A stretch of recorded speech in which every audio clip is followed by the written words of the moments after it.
Hi everyone and welcome back to my channel. This is Chef Jess here with Food and Talk with Chef Jess. I hope that you guys are well. So today we will be making a beautiful and delicious fall favorite, a butternut squash chili. I know. It's gonna be delicious. It's gonna be delicious. Some of you guys are probably like, what? But it's really good. So the butternut squash, because it's so delicate in its flavor, you can add different elements to it to just make it really phenomenal. We're gonna have fire roasted tomatoes, fresh onions, and a couple other secret ingredients. So if you guys are ready, I'm gonna list the ingredients down below. Go ahead and get ready, and we are gonna be making this amazing fall butternut squash chili. All right, let's get started.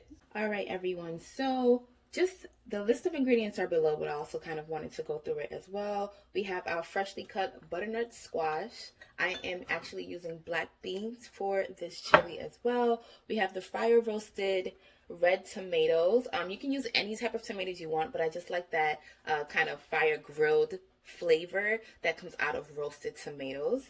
Then I'm using Parmesan cheese as my topping. You can actually use cheddar if you'd like, some fresh onions, fresh garlic, some fresh oregano and basil as well, and then our chili powder. So if you don't have chili powder, you can just get some if you have powdered just chilies, you can utilize that with some paprika, salt, pepper, garlic, and oregano. So this is just our chili powder. I added some extra garlic, some extra oregano, Italian seasoning, extra paprika in it as well, and just kind of mixed it up. So this will kind of be our herbing for the chili. And then last but not least, we have salt and pepper, and then we have a little bit of ground cinnamon, which is going to be that little kick. You do not have to utilize ground cinnamon. Everyone does not like ground cinnamon, but that is what I will be actually using here for this chili. So let's go ahead and get started. All right, so the first thing we want to do is have a heated pan already on the stove and get some oil in it. Because I already kind of had this in my pantry, I am going to utilize this oil here, which is a tomato, garlic, basil infused, just to be a little fancy. Of course, using EVOO is completely fine as well, or any oil that you do have and utilize would work also. I just thought that this would be a nice flavor profile to add since it has the oregano, tomato, and basil that we kind of already have due to our seasonings that we'll be putting in the chili. All right, and once it is hot, you'd want to go ahead and add in the garlic.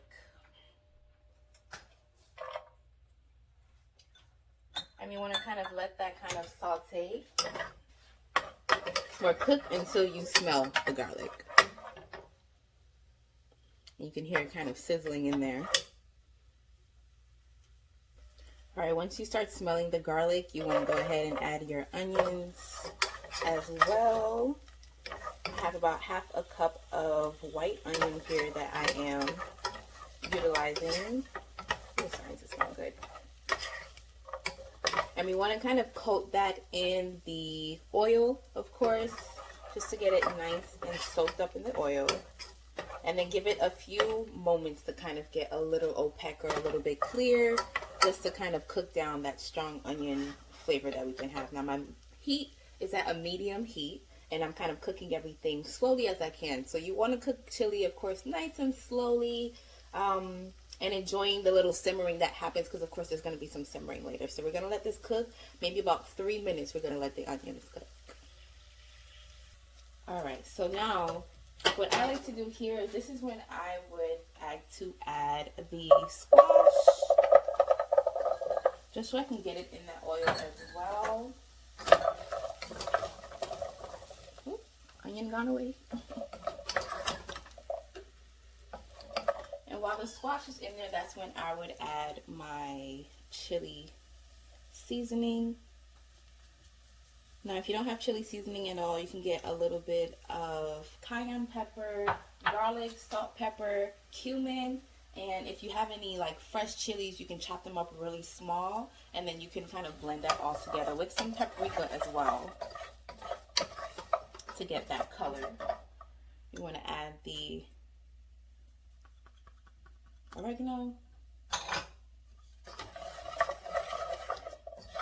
and kind kind of just let that get some seasoning and some color here. All right. See that? It smells good because of that paprika. It smells pretty good, smoked paprika. So it's getting that nice little color, and it's absorbing the oil. So because the butternut squash is fresh, it's gonna of course take some time to cook down, and it can't just cook down in the oil and peppers. This is when we start adding some of the ingredients we have to let it simmer. So I always have chicken stock with me or veggie stock. If you make it fresh from home, that'd be even better, but I just have the kind of store brand. So I'm adding a cup of chicken stock. That's what I have left there. I'm adding the fire roasted tomatoes. Do you see that? All of that flavor right there. So gently adding that in as well.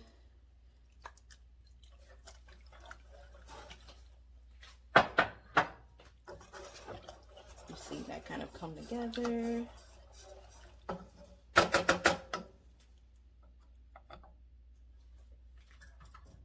gonna add half a cup of beans. I'm not gonna add all of them because I wanted more sweet potato. And of course, the ingredient that we already mentioned, I'm going to be adding some cinnamon, about 2 teaspoons, and then salt and pepper, right? So what we're gonna do here is we're gonna let this simmer. Now, because I have more, I have so much delicious veggies in here, I'm also gonna go ahead and add half a cup of water to my bowl here, just to make sure that there's enough liquid to cook up our sweet squash. So put about half a cup. Yep, just covering it a little bit. Of course, this is going to simmer and cook, so we would like to let it do that and just scrape off all of the seasoning and the garlic from the bottom. We're making sure that that's all stirred up there.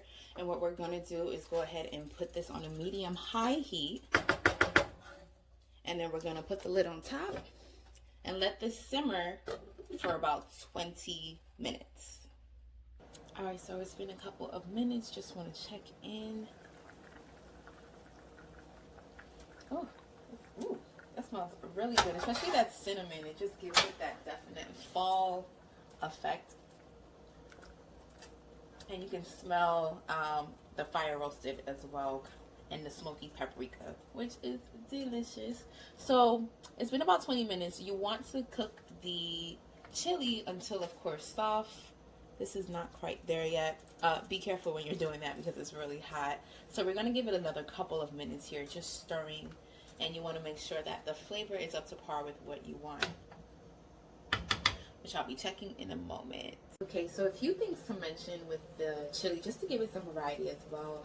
Let's say that you don't want vegetarian. Of course, before you add in the squash, you can cook up some ground meat, some ground turkey, some ground chicken, or after you kind of put in all of your veggies and have that simmering, you can go ahead and add actually some cooked chicken. If you have some pulled chicken laying around the house, or any meat that you have that's kind of already cooked and in the house, you can just kind of shred it and add it to your chili as well, just to give it some variety. Now with the chili I have, it's definitely smoky. It has that fire roasted, the garlic, a little bit of the cinnamon, and what I like to do just to give it another edge as well is just add a little bit of brown sugar. So I'm going to add about half of a teaspoon of brown sugar while it is still simmering for the next 15 minutes, just to give it a little bit of sweetness to that smoky cinnamon that we do have with that butternut squash. Now you of course do not have to do this, but this is something that I'll be doing just to give it another kind of notch up on the flavor palette.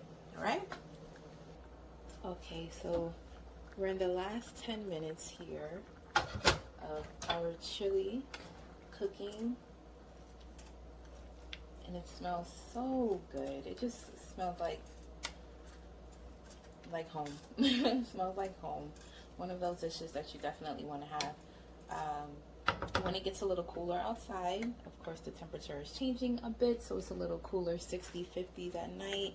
This would be perfect to have for one of those nights. And actually our squash is done as well. Yep, see, you want to get it almost at that texture so that when you're chewing it, it's not some hard, of course, vegetable that you have going on there. So I'm gonna go ahead and turn off the heat. I'm gonna get to plating, and we're gonna eat.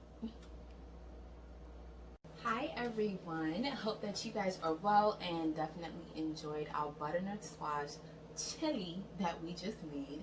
I definitely have my bowl here. I had a little bit of Parmesan cheese that I added to it that melted a little bit, but you see all of the different and delicious color and flavor profile. And I just toasted a little bit of 21 grain bread with butter and garlic and a little bit of Italian seasoning, just to have something to dip it in, because I like to dip when I have chili. I like to dip something in there. So of course this is the vegetarian version, and I like to have just a little something to eat it with as well. I broiled the toast just to get that crispiness on the outside.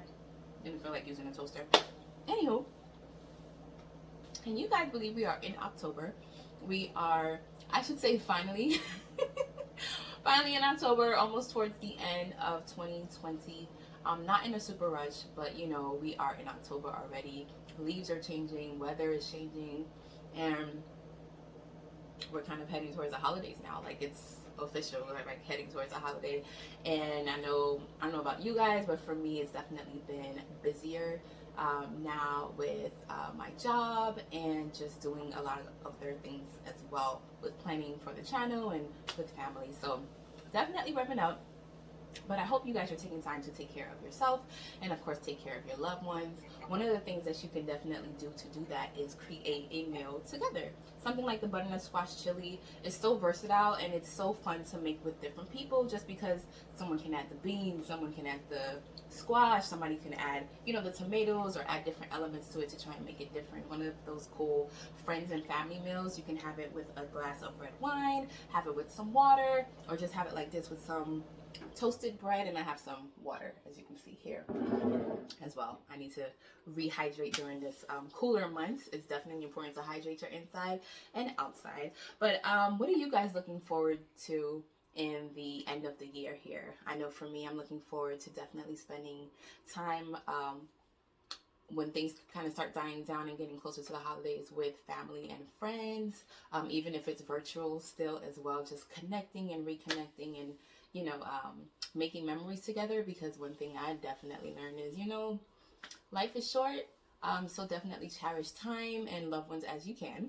So I'm definitely looking forward to that. And I just love the holidays. So anything with me cooking and being in the kitchen to make different dishes that reminds me of the holidays will be happening, as well as decorating for October, fall, and then Christmas, because I'm a Christmas fiend. Okay. So let me know down below what you guys are looking forward to towards the end of this year. I know that those are a few items for me,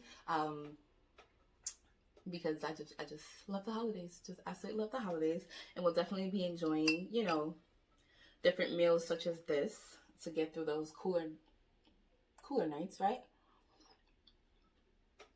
And I also wanted to mention, you know, October is a very special month because it is Infancy Loss and Awareness Month, as well as Breast Cancer Awareness Month. So if anyone of you or family have gone through the loss of an infant or a baby during this awareness month, I just want to give my condolences, and that, you know, we are here as a community. And with anyone that may have suffered through or know anyone who's gone through different breast cancer issues, that, you know, we're here for you as well.